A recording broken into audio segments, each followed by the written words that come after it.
Good afternoon, everyone out there, and thank you for joining us here at the OSCE today on the occasion of International Women's Rights Day. I wish a wonderful day to all the ladies out there, and we have to give a thought particularly to those who are not in a position to actually celebrate today. Now, we're still very happy today and very honored to have two gender experts with us. We will have a lively discussion, I hope. We have Ambassador Melanne Verveer, who is our Chairperson-in-Office's representative on gender.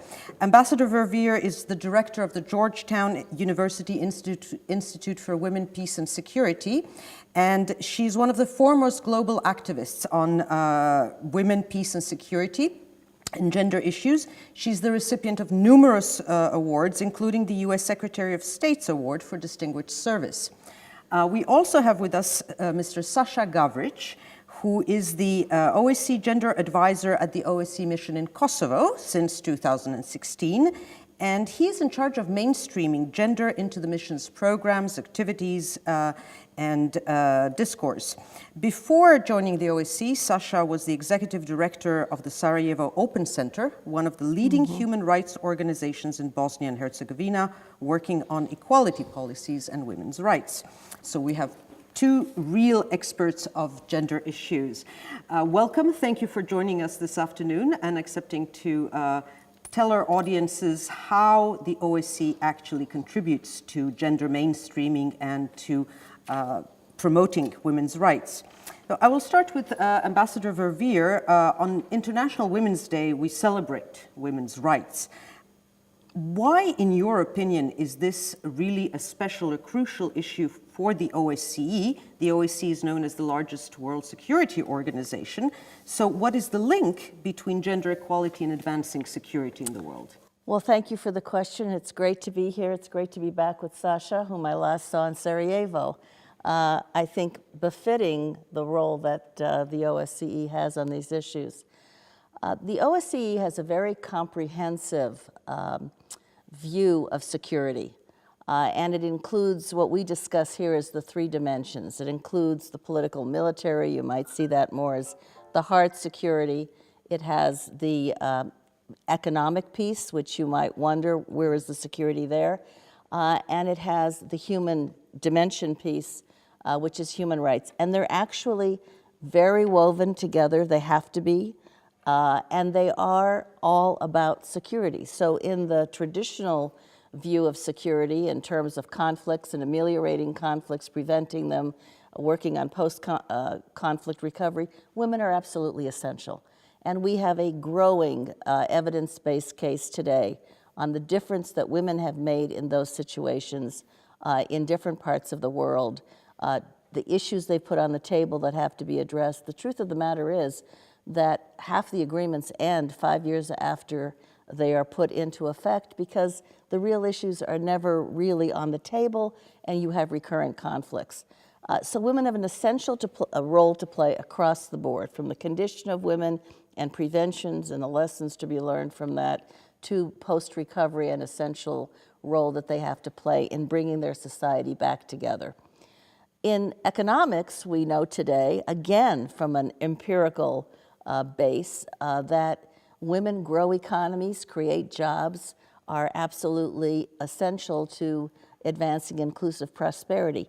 You cannot get from here to there, from no growth to growth, or from feeble growth to a more robust economy without women's economic participation.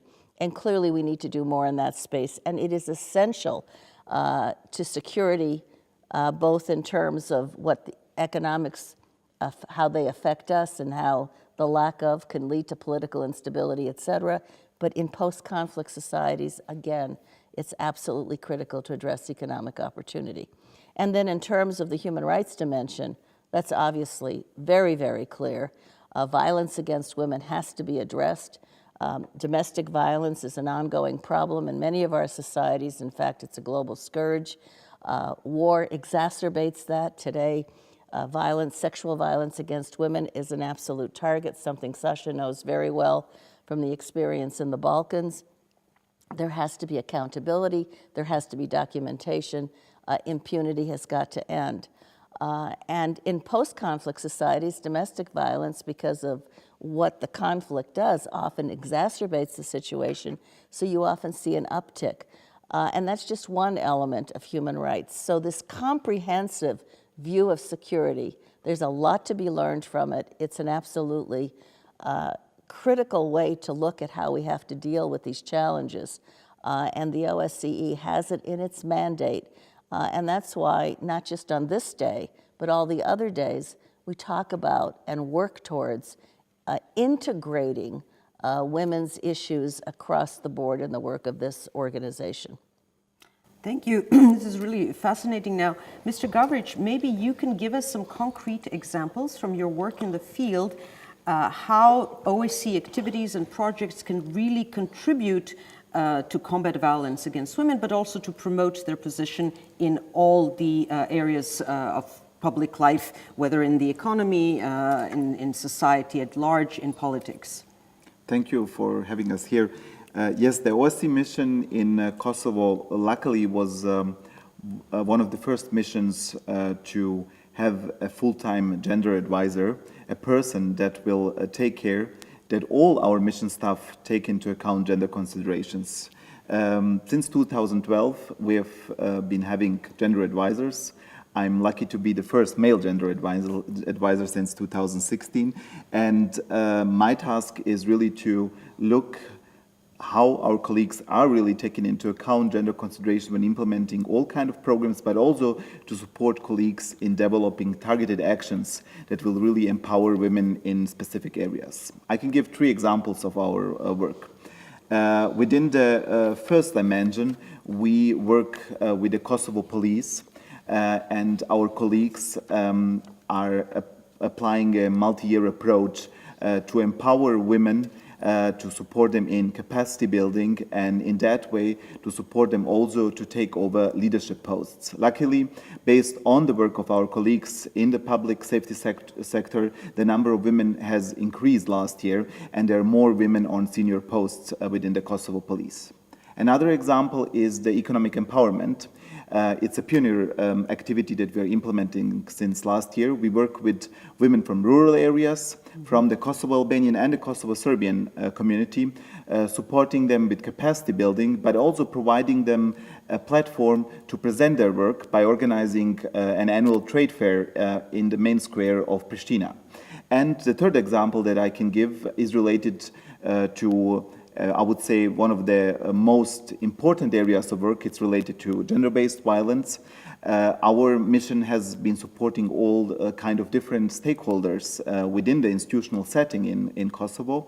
Among others, last year we worked with medical workers. We wanted them to raise their awareness that they play a significant role in recognizing domestic violence, but also in providing quality services to victims and survivors of domestic violence, especially for women, but also, of course, for children that have suffered domestic violence. These are just 3 examples from the 3 dimensions of the OSCE work, and in a way, I hope that this links and gives an example of the comprehensive approach that the ambassador has presented. You know, I had no idea what he was going to say, of course, and it so exemplifies this comprehensive approach. And I have been to Kosovo in the past, and just thinking about women coming into the security sector, the police in this case.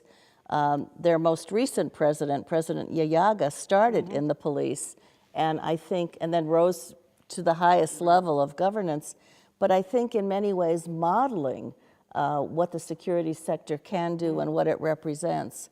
And of course, your emphasis on the whole economic piece is something Kosovo desperately needs to be working on, because coming out of that conflict, it still has a long way to go in terms of the massive economic challenges that it confronts.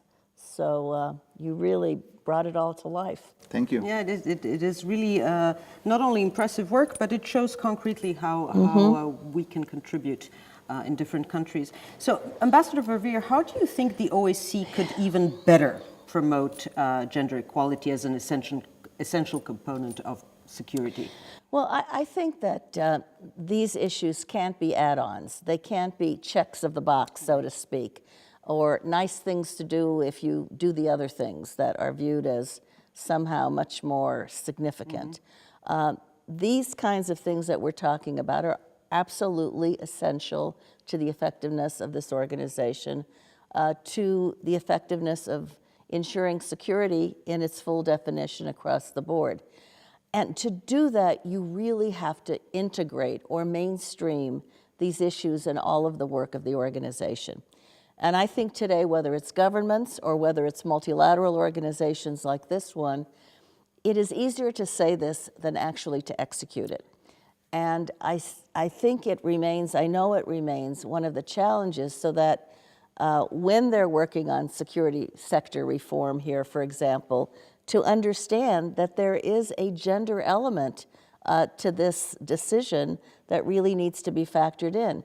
Today, the OSCE has special monitors in Ukraine in terms of what's happening in eastern Ukraine and the war there, the aggression. Those monitors should include women as well because of the experience and they bring and the kinds of issues that need to be looked at. So it's in the course of everyday work, are we completely factoring in these gender considerations? And that means that every level of organization needs to be committed to them, needs to understand that the role they play, it can't just be a gender advisor or office, as important as that is, but that it's fully grasped and understood that this is about, ultimately, it is about our effectiveness. It is about the goal that we have set out, that we need to do. We're going to be very much short of that goal if we don't bring in these ways to really achieve it. So I would say it's mainstreaming / integration, however you define it, but enabling it to be a seamless part of everything we do. Well, we certainly do try, but it is a difficult task. Now, on International Women's Day, we hear a lot of women speaking on television, the radio, in the media, everywhere. But it is important to involve men and boys, right? So what do you think, how do we better involve men and boys in this effort to mainstream gender equality and to improve the situation? Well, I think, for example, it is wonderful to have Sasa here today because he exemplifies the kind of leadership that men need to be engaged in as well. Yes, it's part of his job, but the reality is we can't make the progress we need to make, number one, without men and boys being a part of the solution. Violence against women, for example, is, as we said, a global scourge. It really needs the efforts of everybody, and particularly men and boys, so that boys don't replicate this kind of behavior, and that men are taking responsibility and coming up with the kinds of solutions and support that is required. But it is also, I think, important to say, because it is the reality, that this isn't just about women. And today we know, whether it's through parental leave policies, men are saying, in Sweden, for example, where they've made a real concerted governmental effort to ensure that men can benefit from being home with their newborns and understanding the responsibilities and bonding, men are saying, why was I deprived of this in the past? They become co-beneficiaries. They benefit from this. I had an opportunity to work with some men in India on violence against women, and they were so eager to tell me on one of my trips back, we have to talk to you. And I said, so are you making a difference? They were doing skits in their villages to demonstrate to other men not to take a hand on women, not to be abusive. And they said, oh, we've made a big difference for the women. But they said, we want to tell you, we have changed. They don't feel so bound by those male stereotypes, the behavior that they thought they had to emulate. It's freeing. It's discovering another part of being a human being. This needs all of us. Yes, it's about women, but it really, the benefits accrue to all of society. Men are stakeholders, men benefit from it, but we're all in this together, and we can't make the progress we need to make without the other half of the population. Yeah, I'm very happy that the OSCE mission in Kosovo has recognized the importance of engaging men and boys in gender equality promotion.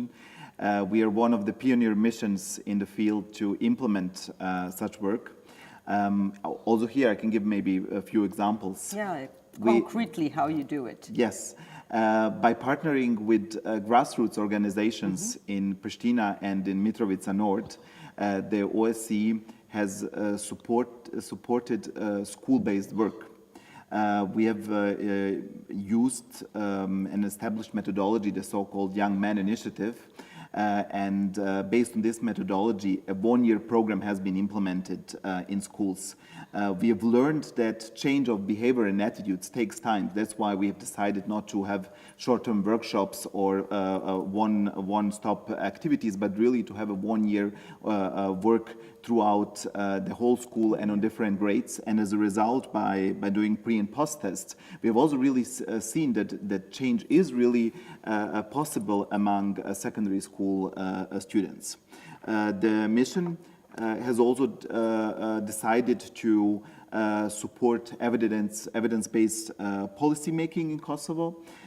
We have implemented the so-called Images Survey, International Man and Gender Equality Survey, a Kosovo-wide representative survey with 1,000 men to look really into their attitudes towards very different areas of gender equality. And very soon we're going to publish the data, and we will work with central and local level institutions really to take over and to take over this data and really to develop concrete actions that will be implemented by authorities on central and local level, so that somehow ownership will take place, hopefully, with the Kosovo authorities. And in order also, of course, not to leave the engagement of men and boys only in the human dimension, we found it also important to go back to the Kosovo police. So what we have done last year is we have invited all 8 regional directors of the Kosovo police. 7 are men, one of them is a woman, and we have spent 3 days with them on a retreat to raise their awareness of the importance of supporting women, but also engaging men within the Kosovo police, but also to make them to commit to very concrete small steps that they will take during the year. And we believe that really this type of work has, of course, contributed to the end year result that women were more appointed on senior positions within the Kosovo police. So those gentlemen that are leading the regional directorates of the Kosovo police have really committed to concrete things that they have implemented throughout the year, and we hope that we can continue with these activities in 2018. And you know, it's at the grassroots level, it's middle management, but it's the top. And men today continue to dominate the military fields, the economic world, politics, for example. But when they can really demonstrate through their commitment, through their behavior, through what they say, that they support these kinds of advancements for women, it carries so much weight than if you and I were saying it, for example. So Sasa's example in these places, I think speaks volumes to the other men he's working with, because he's one of them, so to speak. But this really is at every level that we need to adopt this kind of really support mechanism and truly understand we're all in this together. Exactly. This is what gender mainstreaming is about. A lot of people think, well, it's about promoting or pushing women. No, it's about having both, as you say, halves of society, both 50% parts together at the same level, and not just promoting one or the other or excluding one, but rather working together for everybody's benefit. Now, since we are a security organization, we should focus a little bit on peace processes. Would you have either or both of you an example of a conflict, for example, or a peace process, negotiation process, where the participation of women actually changed things and contributed to the success of that process? Well, there are so many, truly, and we probably don't have time for certain to go into them, but I think back on the Liberia situation. It's much on my mind now because President Sirleaf, Johnson Sirleaf, just stepped down. She had been president for 12 years in Liberia. When she came to office, the first woman ever elected to the presidency across Africa, she came to office after decades of civil strife. And that was going on and on. Women were being truly savaged in many ways. The society had collapsed. And it was the women who came together, simple market women, by vast numbers, and went to the leader at the time and said, enough already, we need to get into peace talks. Long story short, they basically pushed the peace talks, and as those talks were occurring, they would not let the men leave the physical space in which they were meeting until there was an agreement to end the hostilities.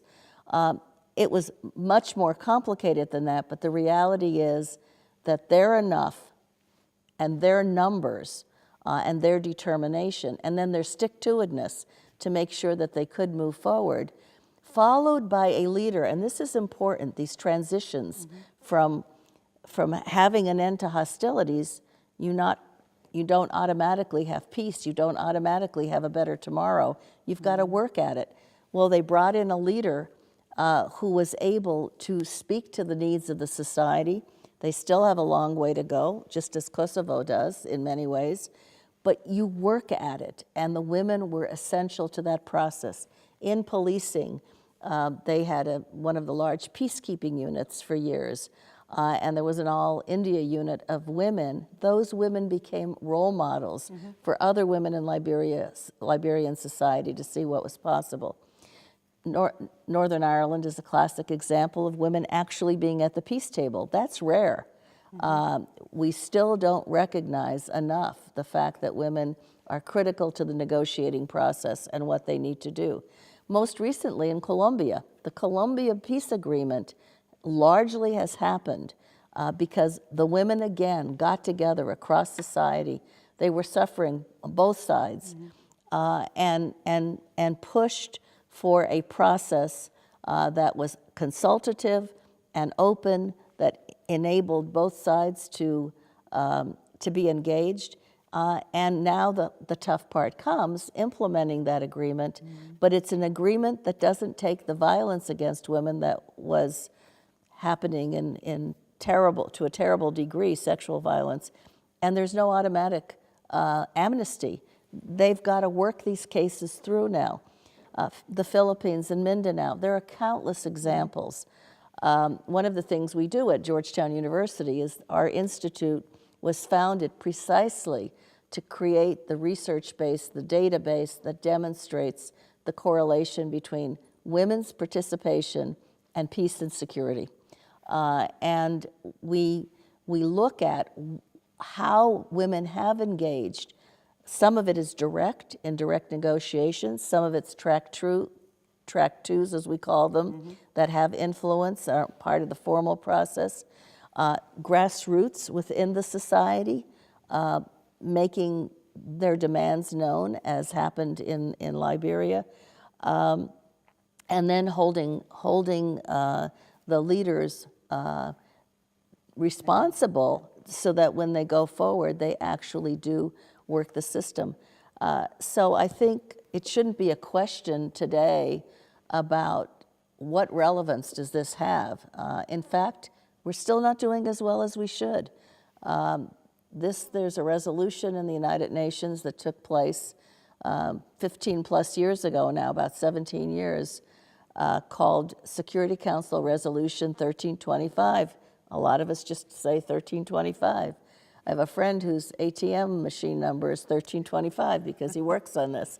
But the reality is that, again, going back to integration, going back to mainstreaming, everything we do in this space, peace envoys, peacekeeping missions, who sits at the negotiating tables, women need to be a part of that. I can give maybe an example from my country of origin. Yes. Even though, unfortunately, women were fully excluded from the negotiation process at the Dayton Peace Agreement 1995. Indeed. I still believe, and feminist research has shown that women played a crucial role in post-war reconstruction.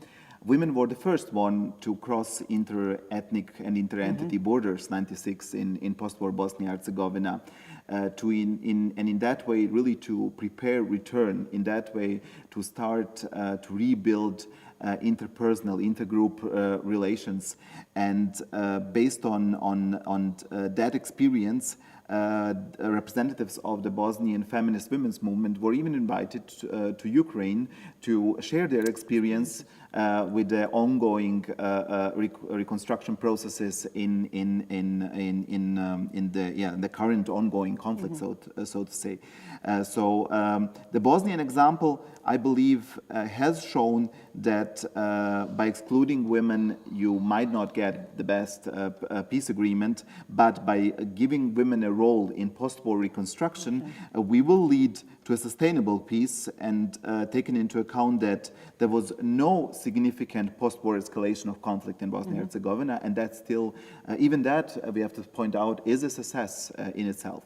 And even today, I think there's still groups of women from all the countries, Croatia, Serbia, Bosnia, and Montenegro, who actually meet and have projects together and try to promote. I've been involved when I was ambassador in bringing the women together from those countries in terms of comparable to Kosovo, invest in the future. In fact, we had President Yayaga at this meeting, and it was basically the women working together across borders to create economic opportunity, because every one of those countries still needs economic opportunity. But one of the things when Sasha raised the experience of the Bosnian women, they played an incredible role in terms of future international law on sexual violence and conflict. Indeed. Because they bravely went to the commissions that were set up in terms of international law, and they told their personal stories of what they had been through. And out of that, and many bore a price for it when they went back, because they were so revelatory and honest about what happened. But out of that came what we know today, that these are crimes against humanity. In some cases, that kind of mass rape had a genocidal component to it. They actually advanced what we all need to be doing in these situations, which is ensuring that there is accountability. And I was in Sarajevo. This was before my last trip where I saw Sasha. But a woman came up to me, the American ambassador said to me, "Will you meet with her?" And I said, "Of course." And her eyes were downcast, and she was clearly nervous. And she wanted to tell me her story. And she said she has borne ever since this rape. And the trauma it still has left with her. But she said, "My rapist is the policeman on the corner. He is viewed as a great citizen, and I can't live with what happened to me." That's why accountability and healing and reconciliation and the kind of work that goes into post-conflict is so critically important, so we can turn the page and let people have their lives again. Indeed. Now, maybe to wrap up this conversation, I think our audience would love to hear that, because in the end, we are here, of course, at the OSCE in the Hofburg Palace in Vienna, and we talk about politics and policies, and we have various projects. But in the end, it is down to each one of us as individuals. So just as human beings and as citizens, what can each one of us do to promote gender equality and gender mainstreaming in our daily lives? Well, I love the question. You know, I believe firmly in what Gandhi said, that we have to be the change we want to see in the world. And this is a moral imperative besides being the smart thing to do. Gender equality is something in this 21st century we have to really get there. And I co-authored a book not too long ago called Fast Forward, and it was really predicated on the urgency my co-author and I felt, is it going to have to be another 100 years till we reach parity, as some of the studies are showing at the rate we're going? And it's all about stories, basically, of people, no matter where they sit, men and women, in their companies, in their law firms, as students, who have seen in themselves they have power. We all have power of some kind. We don't have to quit our day jobs and come to the OSCE and do this work in hopes that we could do it. But that we all have the power. If we combine that power with purpose, what are we going to do to make one thing different than it is today? And come together. We can connect as never before. And you see it in spades in terms of what's being done in companies to promote women to adopt parental leave policies that never were. You see it in young people who've come together to help poor girls who might not have the chance to become coders and become computer experts, because those are the jobs of the future. You see it in the support for organizations. So many voluntary organizations can't hire accountants and hire top communications talent, but others can come in and volunteer to do some of those things and be extremely supportive. That's really the stuff of what makes a difference, and that's really what we all need to be doing. Mr. Gavric, what do you do beyond your work? I can only support what the ambassador said. I really believe that we all need to apply a feminist approach to our daily life, that we need to stand up against inequalities, especially in our private life, but also in daily work, in whatever we do and wherever we work.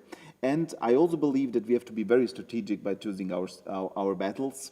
We have a limited strength, and in order to succeed and to speed up, to move forward, we really need to be very strategic to point out a few things that we want to change, let's say, during the next 12 months, in order to contribute to a Europe that will be based on equality, based on gender, based on age, based on class, based on sexual orientation, and all other personal characteristics. A better Europe that will just be a Europe of the 21st century and a Europe for women and for girls.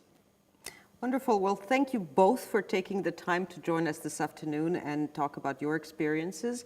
It's really wonderful. We know that you have a very busy schedule and you both flew into Vienna, so we really appreciate that. And I really hope that our audiences out there, whoever watched, will be inspired by everything you said, and that next year we will see each other all again and be able to say that we did indeed make some progress on an individual level and globally. So thank you all very much for following the OSCE, and keep in touch.